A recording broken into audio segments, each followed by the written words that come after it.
warahmatullahi wabarakatuh. Kembali lagi di podcast kami, podcast Yayasan Insan Mulia. Bersama Insan Mulia, berbagi inspirasi. Sobat Insan Mulia, kembali hadir. Alhamdulillah saya di sini Ustazah Erna Susilaningsih, dan kami menghadirkan kembali Ibu Dr. Ari Aji Astuti, MPD. Waalaikumsalam. Senang bersama Ibu hari ini lagi. Kita bisa cerita-cerita lagi. Ya, insyaallah. Nah, begitu Sobat Insan Mulia. Untuk kali ini kita akan masih dengan tema yang berkaitan dengan podcast kita sebelumnya, yaitu dengan tema parenting. Namun kali ini kita akan lebih spesifik dan lebih spesial dengan tema yaitu tentang anak adalah amanah. Begitu. Nah, untuk Sobat Insan Mulia yang mungkin belum menyaksikan atau mendengarkan podcast kami, silahkan bisa simak di link di bawah ini ya, bisa di atas ini bisa dilihat tentang kalau waktu itu kita podcastnya tentang hakikat anak hakikat untuk orang anak tua. Untuk orang tua. Nah, ini yang lebih spesifik. Oke ya. Bagaimana nanti jalannya podcast? Silahkan disimak sampai akhir. Jangan lupa untuk Sobat Insan Mulia yang ingin berkomentar, silahkan kami persilahkan untuk komentar di kolom komentar, dan jangan lupa like dan subscribe untuk channel ini. Begitu, Ustazah Ari. Kita saya senang sekali ketika mendapat kabar bahwa mari kita lanjutkan podcast ini. Karena kemarin ketika kita pertama podcast itu kayaknya ada yang mengganjal gitu loh. Ini kayaknya kurang dibahas deh. Ini masih terlalu dangkal deh. Parenting itu luas Belum tuntas sekali, ya. Kemarin ketika judulnya kita adalah hakikat anak untuk orang tua, itu ada banyak sekali yang kita bahas. Tapi masih beberapa poin utama. Belum kita mengkhususkan. Kemudian kita agendakan gitu ya Bu. Terus Ibu juga, ayo kita lagi gitu. Senang sekali. Nah, hari ini temanya lebih spesifik, yaitu anak adalah amanah. Itu sebenarnya hal yang sudah familiar. Itu kan amanah, diberi amanah dan sebagainya. Nah, kita mau sedikit mengupas lagi, terkhusus untuk sub judul ini begitu. Nah, sebenarnya Ustazah, makna dari amanah itu sebenarnya yang seperti apa? Jadi Ustazah Erna, amanah itu adalah sesuatu yang dipercayakan. Sesuatu yang dipercayakan. Percaya bahwa Allah memberikan kepada seseorang keturunan, artinya Allah percaya bahwa orang ini akan bisa mengurusi mengemban amanah itu yang dipercayakan padanya gitu. Nah, maka ketika kita diberikan oleh Allah Subhanahu wa taala seorang anak, itu sesungguhnya dia adalah anugerah yang sangat besar bagi kita. Ya. Dan Allah berfirman dalam surat Asy-Syu'ara Asy-Syu'ara ayat 49 dan 50. Ya, saya bacakan ayatnya. A'udzubillahi minasyaitonirrajim. Lillahi mulkus samawati wal ard. Yakhluqu ma yasha, yahabu liman yasha'u inatha wa yahabu liman yasha'u tukur. Ya. Kepunyaan Allah lah kerajaan langit dan bumi. Dia menciptakan apa yang Dia kehendaki. Dia memberikan anak-anak perempuan kepada yang Dia kehendaki, dan Dia memberikan anak-anak laki-laki kepada siapa yang Dia kehendaki. Ya, artinya apa? Allah itu memilih berarti ketika misalnya Ustazah Erna diberi anak laki-laki, memang Allah percaya bahwa Ustazah Erna insya Allah bisa mengasuh anak laki-laki itu. Ketika Allah memberikan anak perempuan, insya Allah Ustazah Erna bisa mengasuh anak perempuan itu. Nah, di ayat selanjutnya Allah juga berfirman, "Auzawijuhum dukranan wa inasan." Ya. Atau Dia menganugerahkan kedua jenis laki-laki dan perempuan pada siapa yang Dia kehendaki. Jadi bisa jadi kita diberi anak perempuan saja atau laki-laki saja, atau laki-laki dan perempuan. Betul. Padahal kadang itu ya Ustazah, ada yang menghendaki saya maunya anak lakinya laki-laki 2, perempuan 1 gitu, ternyata diberikan dulu laki semua. Ada yang laki-laki saja, ada yang perempuan saja, ada yang dua-duanya dikasih. Ada yang cuma dikasih satu saja kayak saya ya. Ada yang belum diberi. Nah, ini ada lanjutan ayatnya ya. Wa yaj'alu ma yasha'u aqima innahu alimun qadir, ya. Jadi ada pula orang yang dijadikan mandul, tidak memiliki keturunan. Sesungguhnya Dia Maha Mengetahui lagi Maha Kuasa. Jadi Allah lah yang berkehendak memberikan kepada seseorang itu anak, laki-laki atau perempuan, atau laki-laki dan perempuan, atau juga tidak diberikan gitu. Artinya apa? Itu kekuasaan Allah. Betul. Maka seperti yang saya sampaikan di podcast bulan lalu, ketika kita diberi keturunan, yang pertama harus dilakukan adalah bersyukurlah. Bersyukur, betul. Bersyukurlah bahwa Allah mempercayai kita untuk mendapatkan keturunan. Artinya itu diamanahi gitu ya. Jangan kemudian kenapa sih aku hamil lagi gitu ya. Tidak begitu itu. Ya. Ada juga mungkin kok belum dikasih lagi. Nah gitu. Ada yang sudah menunggu lama, sudah berusaha sekian macam usaha gitu ya, tapi Allah tidak beri. Berarti memang Allah menentukan dia tidak punya keturunan dari rahimnya gitu. Tapi bukan berarti dia tidak bisa mengasuh anak gitu, karena banyak orang yang ketika dia tidak dikaruniai keturunan, tapi dia orang yang sangat mampu mengasuh anak-anak dari rahim-rahim orang lain, menjadi lebih berkualitas daripada orang tuanya. Berarti di sini ada kita agak sedikit melebar bahwa anak itu ya belum tentu dia yang hanya keluar dari secara biologis dari kita gitu ya, Ustaz. Betul. Bisa jadi anak itu adalah mungkin anak yatim, anak yang kurang mampu, kemudian kita asuh itu juga anak. Iya. Gitu. Poin jadi lagi. Ada anak biologis, ada anak ideologis. Biologis. Oke, baik. Biologis itu yang kita lahirkan. Betul. Keturunan kita. Anak ideologis itu dia yang kita besarkan sesuai dengan visi misi hidup kita. Itu anak ideologis. Jadi bisa jadi anak saya hanya satu, yang anak kandung saya hanya satu, tetapi anak ideologis saya itu banyak gitu. Gitu. Apalagi saya Ustazah 129 karena saya ngajar 129. Nah itu bisa jadi anak ideologis itu gitu ya. Iya, betul. Maka guru itu punya peluang yang luar biasa dalam hal mendidik anak gitu ya. Karena kan apalagi ketika dia profesi guru itu berlangsung lama gitu ya.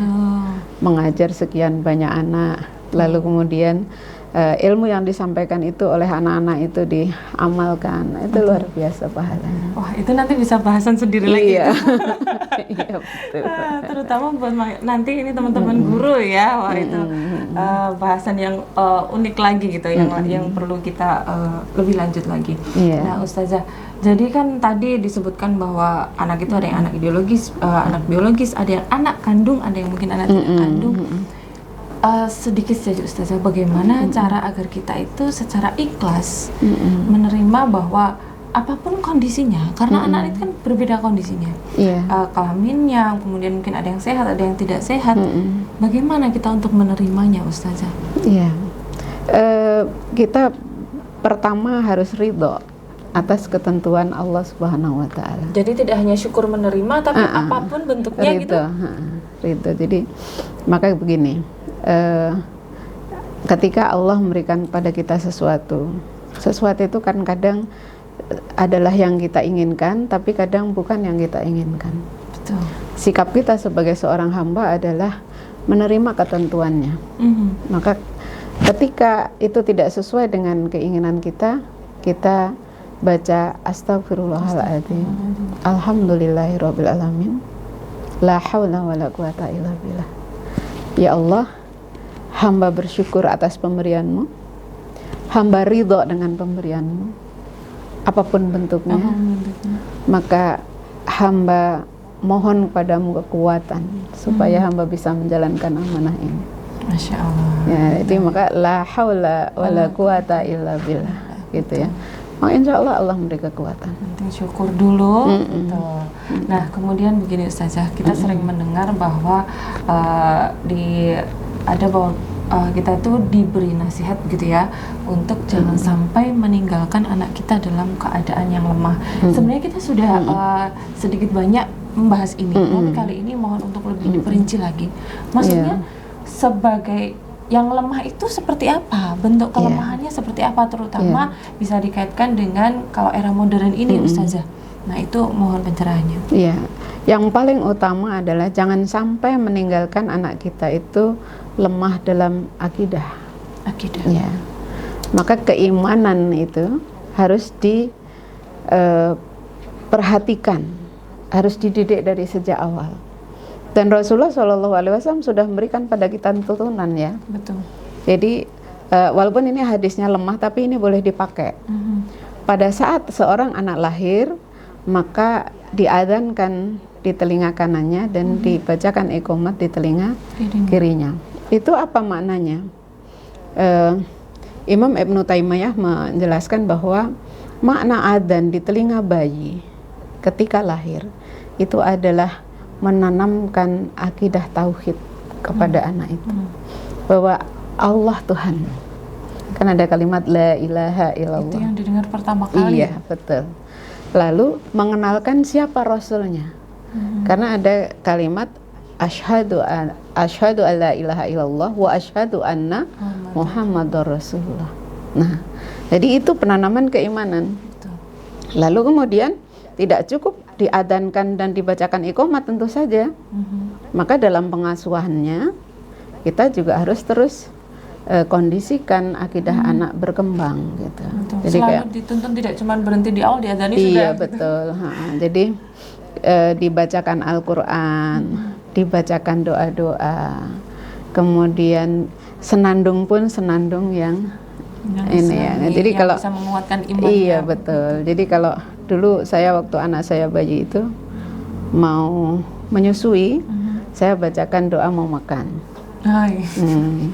Selesai menyusui, saya bacakan doa setelah makan. Mau nganter dia ke kamar mandi, saya bacakan doa mau masuk kamar mandi. Padahal mungkin masih waktu kecil, itu belum paham dia. Belum paham. Mau tidur, saya bacakan doa mau tidur. Dan Masya Allah, begitu dia bisa bicara, semua langsung keluar. Wow. Tanpa mengajari satu persatu. Betul, karena sudah otomatis. Karena sudah dibiasakan ketika bahkan dia belum bisa berbicara. Iya, udah otomatis. Sehingga pada saat dia ditanya, siapa Tuhanmu? Dengan fasih dia menjawab Allah. Siapa nabimu? Muhammad. Apa agamamu? Islam. Walaupun masih cadel-cadel gitu. Nah, jadi penanaman akidah ini terus kita lakukan sejak kita bahkan sejak dalam rahim ya. Sudah kita kondisikan, kemudian dalam pengasuhannya. Kalau bersenandung pun saya suka bersenandung ini. La ilaha illallah al-malikul haqqul mubin Muhammadur Rasulullah Shadiqul wa'dul amin. Itu sambil ngayun gitu tuh. Senandungnya itu gitu. Senandungnya itu termasuk kemudian apa setelah mengadzankan mengiqomatkan itu memberi nama dengan nama yang baik, nama yang mengandung doa ya. Jadi kalau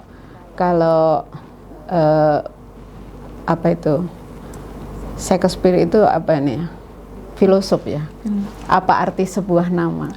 Dalam Islam tidak. Nama itu nama itu sangat bermakna. Jadi kita ingin menjadikan anak kita seperti apa itu mulai dari namanya. Memilihkan nama. Setelah memilihkan nama yang baik. Jadi kalau kita memberi anak perempuan kita misalnya kita namakan Fatimah gitu ya. Nah, kita bercermin kepada Fatimah putri Rasulullah sallallahu alaihi wasallam. Kita punya harapan anak kita nanti seperti iya betul. Ya. Kita memberi nama anak laki-laki kita misalnya Muhammad.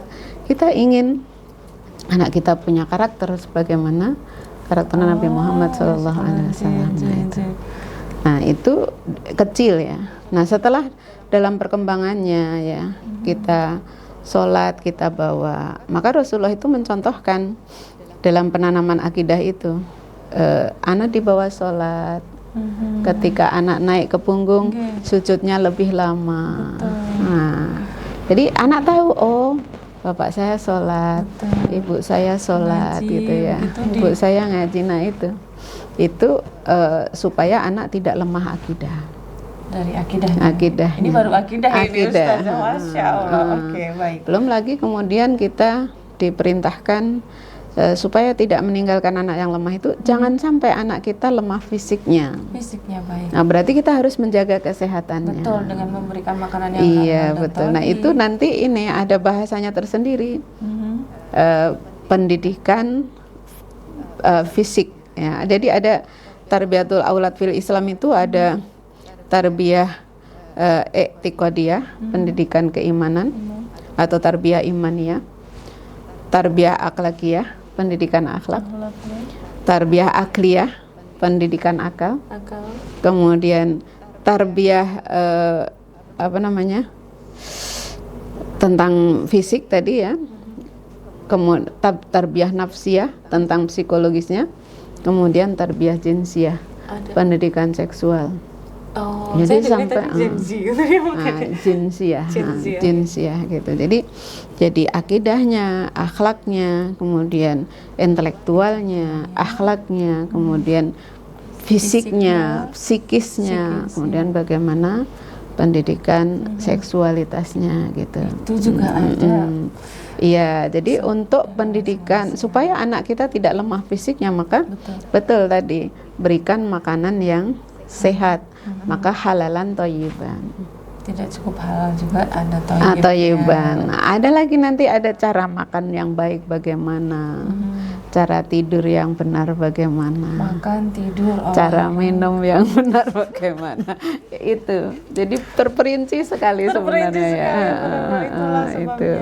Nah itulah kita tidak meninggalkan anak yang fisiknya lemah. Akidah tidak boleh lemah, fisik tidak lemah, akal tidak boleh lemah. Akalnya, oke. Nah, maka disekolahkan itu dalam rangka mendidik anak supaya tidak lemah akalnya, punya ilmu pengetahuan, ya. Dia punya wawasan, dia belajar, dan seterusnya. Gitu ya. Setidaknya paling tidak 3 itu. Dia punya bekal untuk menjalani. Akidah, kemudian fisiknya dan akalnya. Nah, ini akan sempurna apabila dilengkapi dengan akhlak yang mulia. Nah, maka Rasulullah berpesan kepada orang tua, akrimu auladakum bi akhlaqil karimah. Muliakanlah anak-anakmu dengan memberikan kepada mereka pendidikan akhlak mulia. Jadi ketika anak-anak itu akhlaknya mulia, ketika anak-anak itu baik perilakunya, maka dia akan dimuliakan orang lain. Betul. Masya Allah, itu tadi. Jadi paling tidak teman-teman sobat mulia ada tidak boleh lemah dari akidahnya, kemudian fisiknya, akalnya, dan harus disempurnakan dengan akhlaknya yang baik. Iya, betul. Gitu. Kemudian Ustazah, kita kan pasti tidak mau ada hal-hal yang buruk terjadi dengan anak kita gitu. Tidak hanya di dunia, tapi juga di akhirat. Seperti kayak jangan sampai deh nanti keluarga kita itu terkena api neraka. Jadi gimana Ustazah cara untuk menjaga anak kita, keluarga kita dari api neraka, Ustazah? Iya. Allah Subhanahu wa taala berfirman di dalam surat At-Tahrim ayat 6 ya, ku anfusakum wa ahlikum naro. Peliharalah diri dan keluargamu dari siksa api neraka. Nah, artinya apa? Berarti keluarga itu harus dibangun dengan ketaatan kepada Allah Subhanahu wa taala. Maka di podcast bulan lalu kita sudah sempat ini ya. Caranya bagaimana supaya anak-anak kita ini baik gitu ya. Modal mendidik anak itu adalah yang pertama takwa. Takwa kepada Allah gitu ya. Bertakwa kepada Allah itu artinya dia kalau di dalam bahasa Indonesia kan menjalankan segala perintah, menjauhi larangan gitu ya. Jadi Islam itu diperintahkan apa? Melaksanakan ibadah. Ada ibadah mahdhah, sholat, puasa, bayar zakat, naik haji bila mampu gitu ya. Kemudian juga beriman pada Allah, pada malaikat, kepada nabi, pada Al-Quran, pada kitab-kitab sebelumnya, pada hari akhir dan takdir. Nah kayak gitu, itu benar-benar kita usahakan menjadi sebuah budaya dalam rumah tangga kita. Jadi anak-anak kita, keluarga kita punya semangat yang sama untuk taat kepada Allah Subhanahu wa taala. Nah, itulah menjaga diri dan keluarga dari api neraka. Kita kan pengen cita-cita tertinggi kita itu kan bersama-sama sekeluarga di surga. Dan itu adalah kehidupan yang abadi begitu. Iya, maka kita harus upayakan itu. Jangan sampai kita terlena gitu ya. Di masa sekarang ini ya, godaan itu sangat banyak. Gampang sekali kita di rumah duduk manis, pegang HP, segala macam bisa kita lihat. Betul. Ada yang maksiat, ada yang taat gitu ya. Betul, ada yang cuma menghabiskan waktu saja. Ada cuma menghabiskan waktu gitu ya. Jadi ketika kita keluarga itu punya budaya taat kepada Allah, maka insya Allah tidak akan memilih yang maksiat, walaupun begitu banyak terhidang gitu ya. Dan sangat mudah. Sangat mudah didapatkan. Betul. Termasuk ketika kita hidup di masyarakat gitu ya, milih teman yang kayak apa. Betul. Gitu. Itu kita akan punya panduan ketika kita punya bekal takwa. Ya, jadi kita milih teman yang benar, kita milih lingkungan yang benar, kita memilih sekolah yang benar. Karena dan sudah ada pedomannya dalam hati. Kalau ini sepertinya saya tidak boleh terlalu dekat. Kalau ini saya baik untuk didekati, seperti itu ya Ustazah. Iya. Jadi dalam mendidik anak kita tanamkan secara internal dulu tadi, kemudian juga tetap harus dijaga. Gitu, karena tujuannya agar kita satu keluarga bisa hidup bersama-sama lagi di surga, insya Allah. Masya Allah. Betul. Itu juga harus doanya juga jangan lupa. Iya, betul. Doa itu jangan lupa. Harus selalu kita panjatkan kehadirat Allah Subhanahu wa taala, karena kita ini manusia biasa, tempatnya lupa dan salah. Betul, Ustaz. Orang tua punya cita-cita demikian agung ya, masuk surga bersama keluarga. Kemudian anak kita kondisikan untuk sama-sama memiliki visi dan misi yang sama. Penguatnya adalah kekuatan dari Allah Subhanahu wa taala. Maka kita mohon, kita berdoa pada Allah supaya dikuatkan. Betul. Jangan merasa sudah ibadah apa-apa tapi lupa mohon. Iya. Maka kita nggak boleh tidak berdoa, itu nggak boleh, karena orang yang tidak berdoa itu dianggap orang yang sombong oleh Allah Subhanahu wa taala. Masya Allah itu ya. Nah Ustazah, kita mau sedikit, tadi Ustazah di awal sudah menyebutkan bahwa bahkan ketika bayi baru lahir kita tanamkan keimanan dengan bahwa Allah itu Tuhanmu, bahwa Nabi Muhammad adalah nabimu begitu. Nah kita tahu bahwa Nabi Muhammad itu adalah sosok luar biasa, suri tauladan kita. Nah bagaimana sih Ustazah kita itu bisa mendidik anak kita, kemudian sekaligus kita bisa mencontoh Nabi, sahabat dan keluarganya, itu bagaimana Ustazah? Yang pertama, ceritakan sosok Nabi kita. Ya, kita kisahkan kisah Rasulullah Shallallahu Alaihi Wasallam dari masa beliau masih kecil ya. Bahkan kita ceritakan ketika lahirnya Rasulullah ya, yang saat itu ketika beliau lahir itu sudah memberikan tanda ya, tanda-tanda rahmat Allah Subhanahu wa taala. Kemudian bagaimana beliau tumbuh kembang ya selama masa kanak-kanak. Nanti kita ceritakan masa remajanya, kita ceritakan ketika beliau sudah diangkat sebagai nabi, kita ceritakan bagaimana ketika beliau berkeluarga, memimpin umat dan sebagainya.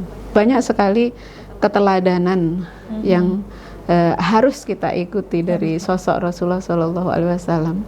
Maka orang tua itu punya kewajiban untuk mendidik anak mencintai nabinya, keluarganya, dan membaca Al-Quran, gitu ya. Betul. Jadi supaya anak-anak bisa mencintai Nabi, tentu kita harus kenalkan. Karena apa? Tak kenal maka tak sayang. Supaya bisa kenal, ta'aruf lah gitu kan. Ta'arufnya bagaimana? Ta'arufnya dengan menceritakan. Karena kita tidak bisa menghadirkan sosok Nabi Muhammad SAW secara langsung, maka yang kita hadirkan adalah kisahnya. Kisah-kisah beliau. Dan luar biasa kisah-kisah Rasulullah itu. Sekarang kita sudah mudah sekali mendapatkan buku-buku, mendapatkan referensi banyak. Betapa Rasulullah itu sejak kecil sudah banyak sekali tanda-tanda kebaikannya gitu. Nah, maka kemudian itu kita tanamkan kepada anak kita. Nih loh nak, Rasulullah itu seperti ini. Betul. Ya. Kesehariannya begini. Anak itu kita ceritakan. Jadi langkah pertamanya kepada anak-anak pendidikan mencintai Nabi itu dengan menceritakan kisah Nabi. Mengisahkan kisah Rasulullah. Kemudian bagaimana Ustazah agar anak kita itu terbiasa dan dekat dengan Al-Quran? Seperti tadi Ustazah sampaikan bahwa ya anak harus terbiasa dengan kisah Nabi, mengetahui, meneladani bagaimana sosok beliau. Kemudian tentang Al-Quran Ustazah bagaimana? Iya, tentang Al-Quran pun kita ya sama mirip ya, kita sebagai orang tua yang pertama kita mencontohkan ya bahwa kita juga dekat dengan Al-Quran gitu ya, membacanya, kemudian mentadaburinya, kemudian berusaha menghafalkannya ya, lalu mengamalkannya, lebih tinggi lagi nanti mendakwahkannya gitu ya. Jadi supaya anak bisa mencintai Al-Quran, pertama ajarkan Al-Quran kepada dia. Itu. Dulu saya punya pedoman gini, anak saya harus bisa baca Al-Quran dulu sebelum saya harus mengajarkan Al-Quran dulu sebelum mengajarkan yang lain. Gitu ya. Saya pernah ditanya oleh mahasiswa, Bu Ari, mana dulu yang diajarkan, membaca Al-Quran dulu atau abjad dulu? Saya bilang Al-Quran dulu. Kenapa Al-Quran? Karena itu kitab suci kita, tuntunan hidup kita. Dan mengajarkan Al-Quran ini kalau masih kecil belum bisa baca, ya dari hafalannya, memperdengarkannya gitu. Jadi saya mulai dulu ketika mau tidur itu saya bacakan 1 ayat, besok 2 ayat, besoknya 3 ayat, besoknya lagi 4 ayat. Setiap malam Ahad saya baca yang saya baca dari hari Senin sampai hari Sabtu. Dan itu kemudian apa yang terjadi? Anak saya begitu bisa bicara, hafal dengan surat-surat itu. Gitu.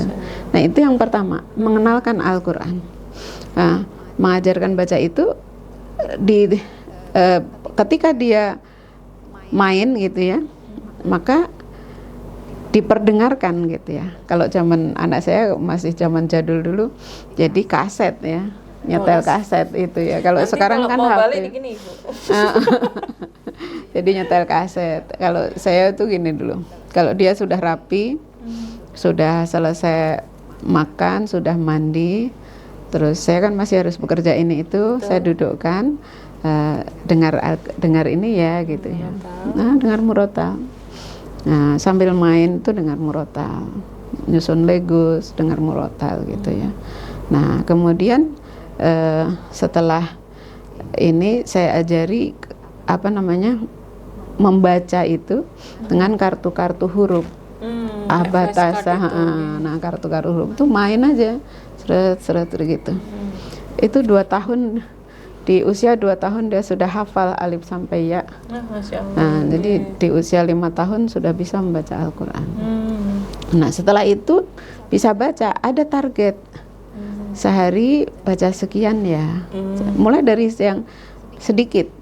Misalnya waktu dia baru 5 tahun, sehari 5 ayat gitu ya. Nanti naik lagi 10 ayat, naik lagi 1 halaman, naik lagi 2 halaman, naik lagi 3 halaman, sampai pada sehari minimal 1 juz ya, gitu. Nah itu berinteraksi dengan Al-Quran. Jadi biasa. Kadang mungkin tidak secara langsung, ayo hafalan gitu tidak ya Ustazah ya. Jadi yang penting diputarkan terbiasa terdengar gitu. Iya, dan banyak ayat-ayat yang otomatis dia hafal karena mendengar. Hal-hal apa yang harus kita ajarkan lain Ustazah? Misalnya baca, tulis, berenang, kemudian kayak olahraga, memanah dan sebagainya. Iya, itu Rasulullah juga memberikan ini ya, dalam sabdanya Rasulullah itu ajarilah anakmu baca dan tulis gitu kan ya. Jadi bukan hanya mendidik mencintai Nabi, keluarganya dan baca Al-Quran, tetapi juga menyuruh orang tua itu mengajari anak baca tulis gitu ya. Dalam hadis itu ya, dari Abu Rafi radhiyallahu an telah bersabda Rasulullah Shallallahu alaihi wasallam, kewajiban orang tua terhadap anaknya adalah mengajarinya tulis baca. Ya, mengajarinya berenang dan memanah, tidak memberinya rizki kecuali rizki yang baik. Hadis riwayat Hakim. Jadi ajari anak baca dan tulis, membaca dan menulis, upayakan. Itu yang basic itu harus ini. Usahakan kita sendiri yang mengajari gitu ya. Dan caranya kita memang perlu belajar. Di sinilah orang tua penting membekali dirinya dengan ilmu parenting ya. Betul. Bagaimana saya bisa mengajari anak menulis, bagaimana saya bisa ngajarin anak baca, bagaimana saya bisa mengajari anak membaca Al-Quran dan terus semua itu. Sementara di sisi lain perkembangan zaman demikian cepat sehingga orang tua pun harus menyesuaikan diri dengan perkembangan zaman itu. Maka kita gunakan metode-metode yang mudah untuk mengajari anak itu, karena kan anak-anak itu kan beda-beda ya. Betul, ada yang cepat, ada yang lambat, ada auditori, dengan auditori atau visual atau kinestetik gitu. Itu beda-beda metodenya. Kalau kita punya anaknya yang kinestetik, jangan pakai acara duduk manis gitu, nggak bisa gitu ya. Kalau anak kita auditori, jangan gambar gitu. Ya itulah perlunya pengetahuan orang tua. Orang tuanya harus cerdas dulu. Iya, harus cerdas. Maka disitulah perlunya orang tua itu juga belajar, gitu ya. Dalam mendidik juga perlu belajar. Untuk tadi itu ya. Nah, itu jadi tidak sekedar apa ya. Jangan menggunakan istilah dijalani aja lah. Kayak air mengalir, nggak bisa direncanakan gitu. Nggak bisa nanti yang penting anaknya baik, sehat, udah selesai. Tidak seperti itu. Iya betul. Ditanamkan terus, dan cara penanamannya tidak hanya diajarin duduk bla-bla, tidak, tapi dengan kebiasaan menceritakan kisah-kisah Nabi begitu. Nah sekarang tadi kita sudah sedikit nyenggol gitu saja, tapi kita buat lebih point to point saja. Bagaimana sih cara menjaga amanah ini, terutama untuk masalah takwanya, kejujurannya anak-anak itu. Iya. Jadi saya katakan bahwa modal utama kita mendidik anak itu adalah takwa dan mengucapkan perkataan yang benar ya.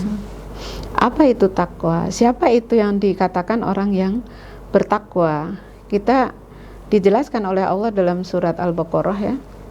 Ya 2-5 bahwa orang yang bertakwa itu adalah alladzina yu'minuna bil ghaibi wa yuqimunas shalah wa mimma razaqnahum yunfiqun.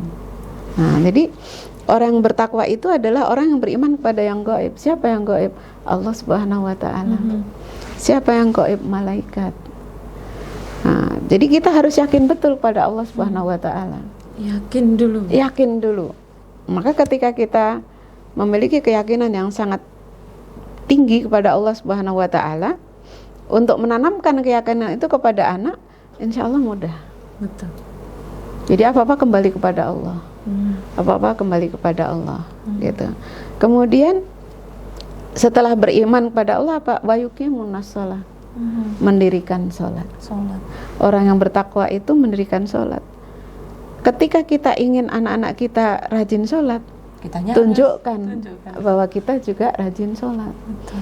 Bahkan usahakan ketika kita sholat itu baiknya berjamaah gitu ya. Jadi bapaknya jamaah ke masjid, ibunya berjamaah sama anak perempuannya di rumah gitu ya. Menunjukkan keteladanan gitu. Sholatnya bagaimana akan menjadi kualitas seseorang ini. Kalau sholatnya baik, insya Allah semuanya baik. Tapi kalau sholatnya buruk, nah harus diperbaiki gitu ya. Jadi kita ajarkan sholat itu dari sejak kecil gitu ya. Nah, Rasulullah berpesan, ajari anakmu sholat di usia 7 tahun dan pukullah jika di usia 10 tahun dia tidak mau sholat. Nah, ini harus berarti apa? Kalau sholat di usia 7 tahun berarti sebelum 7 tahun kita sudah mengajarkan dari awal. Betul. Udah diajari bacaan sholat kayak apa, caranya sholat bagaimana gitu ya. Maka caranya diajak bareng sholat. Jadi kalau saya dulu saya ajak ini ketika masih bayi, saya gelar sajadah, samping kanan saya gelar tikar bayi. Dia saya baringkan di situ. Gitu. Dia melihat bahwa oh Umi sholat gitu. Kalau anaknya laki-laki ajak ke masjid. Nah gimana nanti kalau ramai di masjid? Dikondisikan. Sebelum ke masjid diajari, dikasih tahu gitu. Jadi itu cara-cara kita. Kemudian apa? Wa mimma razaqnahum yunfikun. Dan dia menginfakkan sebagian rezekinya yang telah dikaruniakan Allah kepadanya. Maka kita ajari anak berinfak. Masukkan ke situ ya nak, gitu. Kakak Insan Mulia ini alhamdulillah ada infak Jumat kan ya. Infak Jumat ada. Itu mengajari berinfak. Kemudian apalagi beriman kepada yang diturunkan oleh Allah. Apa itu? Kitab suci Al-Quran. Alhamdulillah tadi kita sudah bicara mengajarkan Al-Quran. Gimana anak dekat terbiasa begitu. Nah, kemudian juga kita beritahu bahwa nanti setelah kehidupan ini ada kehidupan abadi di akhirat. Disitulah nanti kita akan ditempatkan sesuai dengan amalan kita di surga atau di neraka. Itu perlu diinikan, ditanamkan. Itu perlu ditanamkan sejak dini itu. Karena kalau misalnya seorang anak ya Ustazah, dia sudah terlanjur besar tidak ditanamkan hal seperti itu dari kecil, dia besar ini sudah memasukkan ideologi yang lain, pasti akan lebih susah kan. Iya, jadi begitu. Kita memang mendidik anak itu terus menerus ya. Betul. Tidak bisa tiba-tiba terus berhenti. Tiba-tiba berhenti. Ada kasus keras. Langsung ini. Ada kasus langsung ini, nggak bisa begitu. Iya benar. Misalnya ada apa-apa tiba-tiba kita bola keras, ketat, kemudian longgar lagi. Nggak bisa seperti nggak bisa begitu, nggak bisa. Jadi apalagi kalau kita bicara menanamkan karakter, itu memang perlu proses. Nggak bisa tiba-tiba. Gitu. Nah, lalu apalagi di surat Ali Imran ayat 133 sampai 135, orang yang bertakwa itu cirinya apa? Ya. Di sana kan orang yang bertakwa itu adalah orang yang wasari'u ila maghfiratin min rabbikum wa jannatin arduhas samawat uiddat lil muttaqin. Nah, jadi orang yang bertakwa itu nanti oleh Allah akan diberikan surga yang disiapkan untuk orang-orang yang bertakwa. Kehidupan abadi. Kehidupan abadi. Maka siapa mereka? Adalah orang-orang yang alladzina yunfikuna fis-sarra wad-dharra. Orang yang berinfak baik di waktu lapang maupun waktu sempit. Maka kita tetap ajarkan dari misalnya kita memberikan uang saku ke anak kita ya. Nah, ini nanti yang sekian untuk infak ya. Betul. Yang sekian silakan kamu mau beli apa. Gitu. Terus kemudian ketika ada saat-saat tertentu kita ajak jalan misalnya ya, melihat orang-orang yang kurang beruntung, kita lihat nak dia seperti ini, bagaimana kira-kira baiknya, nah, dia kasih. Mungkin gitu tidak ya. harus banyak, berilah sepotong roti, satu gelas air minum begitu. Kemudian juga ketika bermain sama teman-temannya diajari berbagi, itu bagian dari mengajarkan infak. Jadi egoisme akhirnya juga bisa terkikis. Jangan egois. Kamu harus bersama-sama, berbagi dengan teman dan seterusnya gitu. Nah, kemudian apa setelah berinfak baik di waktu lapang maupun sempit, di situ wal afina aninnas, memaafkan kesalahan manusia. Memaafkan kesalahan manusia. Iya, jadi dijadikan anak itu sebagai seorang yang mudah memaafkan. Memaafkan kesalahan temannya. Betul. Memaafkan kesalahan saudaranya, entah kakaknya, adiknya, memaafkan kesalahan orang tuanya. Dan kita sebagai orang tua jangan malu meminta maaf kepada anak ketika kita melakukan kesalahan. Betul. Ya. Ternyata memaafkan itu juga ada peran pentingnya. Iya. Tidak hanya kalau salah minta maaf, tidak. Iya, betul. Tapi sebuah kelegaan, sebuah keikhlasan untuk memaafkan ketika banyak pasti hal-hal yang tidak berkenan. Betul. Gitu ya, Ustazah. Betul. Jadi kita kalau melakukan kesalahan, kita juga harus besar hati minta maaf. Maafkan Umi ya, maafkan ayah ya, maafkan bunda ya, gitu ya. Tadi sudah begini-begini gitu. Memang kita tidak bisa sekonyong-konyong gitu ya, langsung bisa ini. Kadang kita merasa malu, merasa ini, masa orang tua minta maaf pada anak. Betul. Enggak apa-apa kalau salah minta maaf gitu ya. Jadi bahkan ke anak kecil gitu ya. Betul. Maafkan ayah ya nak, tadi ayah sudah marah misalnya ya. Nanti anaknya nangis pasti ketika kita gitu ya. Nah, karena itu penting juga Ustazah. Penting. Nanti bisa dibahas ke lain waktu tentang yang kesehatan mental anak, tentang spiritual, itu udah panjang lagi Ustazah. Jadi begitu ya. Pemaaf, menjadi pemaaf itu membutuhkan kelapangan dada. Betul. Membutuhkan keluasan sikap. Betul. Gitu ya. Jadi ketika karena hati jadi tenang, tulus gitu ya. Nah, kita harus menjadi pemaaf gitu ya. Jangan terlalu ini gitu ya. Kadang-kadang ada orang yang susah sekali memaafkan orang. Betul. Nah, orang bertakwa itu ada yang pemaaf. Maka orang tua itu juga harus pemaaf pada anaknya. Jangan sedikit-sedikit ngutuk, jangan sedikit-sedikit ngutuk gitu ya. Nah, kemudian apa lagi? Wal kadhiminal ghaidh. Menahan amarah. Menahan amarah. Wah, itu terbayang ya kalau lagi tantrum itu, wah Masya Allah. Iya, jadi orang tua itu harus pandai menahan amarah. Bagaimana supaya kita bisa pandai menahan amarah ya? Nah, Rasulullah memberi resep. Kalau kita marah dalam keadaan berdiri, duduk. Jadi merubah posisi tubuh ya. Dalam keadaan duduk masih marah, berbaring. Sudah berbaring masih marah, ambil air wudhu. Sudah ambil air wudhu masih marah, sholatlah. Sudah sholat masih marah juga, itu kebangetan. Gitu ya. Tapi karena setelah sudah sholat Ustazah, dalam keadaan marah kemudian kita sholat, biasanya pas sujud tuh kayak jadi seperti itu. Menahan amarah. Maka kalau saya nambahin satu lagi resepnya, hindari sumber kemarahan. Jadi menyingkir dulu. Iya. Jadi kalau misalnya kita marah banget nih pada anak, aduh kok nyebelin banget nih gitu. Betul. Ya. Misalnya nih disuruh ini nggak mau, disuruh itu nggak mau, dikasih ini nggak mau, dikasih itu nggak mau. Pokoknya kan anak itu kadang-kadang gimana ya, serba salah gitu ya. Iya betul. Setelah itu supaya kita tidak meledak, kita menyingkir dulu. Menenangkan diri. Ada satu cara menenangkan diri yang ini ya gini ya. Urut ini dari atas ke bawah, itu menenangkan. Ini akan mengeluarkan kelenjar endorfin yang dia berfungsi sebagai penenang. Jadi ada itu turun tuh. Menghindari pemicu kemarahan. Sama sumber satu kemarahan. Lagi Ustazah, yang kompor.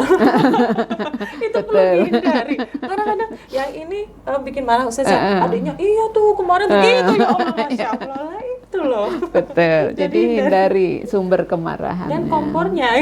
Dan kompornya. Jadi nanti kalau mau menasihati itu jangan ketika marah.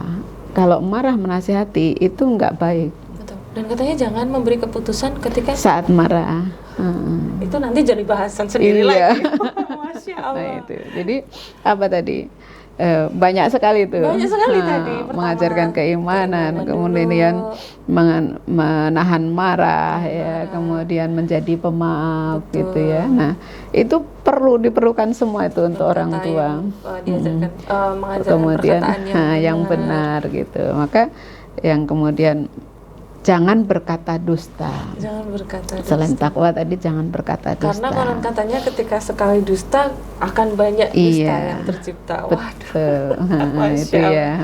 Nah, itu tadi Ustazah ternyata lebih panjang dari yang kita rencanakan, Masya Allah. Jadi Sobat Insan Mulia, tadi kita sudah bahas ya yang lebih khusus lagi tentang anak sebagai amanah. Tadi kita sudah diberi Ustazah Ari Aji sudah menyampaikan bahwa tanamkan takwanya, kemudian harus memberikan takwanya, fisiknya, kemudian akalnya dan juga dibalut dengan akhlak mulia. Dan caranya tadi sudah disampaikan bahwa kita harus mengajarkan keteladanan Nabi Muhammad, kemudian membuat kebiasaan-kebiasaan agar anak itu dan keluarga, tidak hanya anak ya, itu akrab dengan Al-Quran. Kemudian pokoknya itu mendidik itu adalah yang harus konsisten dari pelan-pelan, kemudian tidak bisa tiba-tiba di apa Ustazah tadi tiba-tiba berhenti, tiba-tiba nanti muncul lagi begitu tidak ya. Bisa tiba-tiba kalau ada kasus baru dididik, tidak begitu. Bisa, jadi tetapi terus continue sepanjang waktu. Ketika anak ada di dalam kandungan sampai besar, sampai sudah menikah. Masya Allah, betul. itu. Kemudian tadi juga dari mulai keteladanan kita dengan membiasakan sholat, memberi contoh sholat, mengajarkan anak untuk membaca Al-Quran dan sebagainya. Itu tadi sudah banyak sekali, tapi kok kayaknya baru sebentar ya Ustazah. Nah itu sobat Insan Mulia, itu baru satu sesi dari yang sesi sebelumnya, hakikat anak untuk orang tua. Yang ini lebih khusus lagi, dan pasti saya yakin Sobat Insan Mulia masih belum puas. Saya pun juga belum puas Ustazah, karena kayak masih banyak yang harus kita bahas begitu. Nah untuk Sobat Insan Mulia, Ustazah saya ucapkan terima kasih sekali untuk kehadirannya. Banyak sekali nasihat-nasihat yang insya Allah berguna untuk saya pribadi dan juga para pendengar pemirsa podcast Insan Mulia. Nah semoga dari apa yang kita sampaikan hari ini bisa memberikan manfaat Ustazah. Mungkin kata-kata terakhir Ustazah. Baik, iya. Marilah kita syukuri bahwa Allah Subhanahu wa Ta'ala memberikan kepada kita anak-anak keturunan. Maka dari itu mari kita upayakan untuk mendidik mereka sebaik-baiknya agar mereka menjadi generasi robani yang akan mengantarkan kita semuanya ke dalam surga Allah Subhanahu wa Ta'ala, bersama-sama bahagia di surga di sisi Allah Subhanahu wa Ta'ala. Nah, sehingga nanti kita bahagia bukan hanya di dunia tetapi bahagia dunia dan akhirat, insya Allah. Itu tujuannya, Masya Allah. Terima kasih sekali Ustazah atas rawahipun. Sobat Insan Mulia, saya yakin masih ingin sekali mendengarkan series dari parenting kami. Jadi jangan lupa klik like dan juga subscribe untuk channel kami, begitu ya. Untuk yang berkomentar silakan, untuk teman-teman Sobat Insan Mulia yang mau share link ini juga kami persilakan. Kalau ingin bertanya juga mungkin bisa di situ ya. Kalau ingin bertanya juga silahkan dituliskan di kolom komentar, insya Allah akan kami jawab. Begitu. Iya, betul. Saya pribadi mohon maaf apabila dalam membawakan podcast ini ada kekurangan. Kami undur diri. Assalamualaikum warahmatullahi wabarakatuh.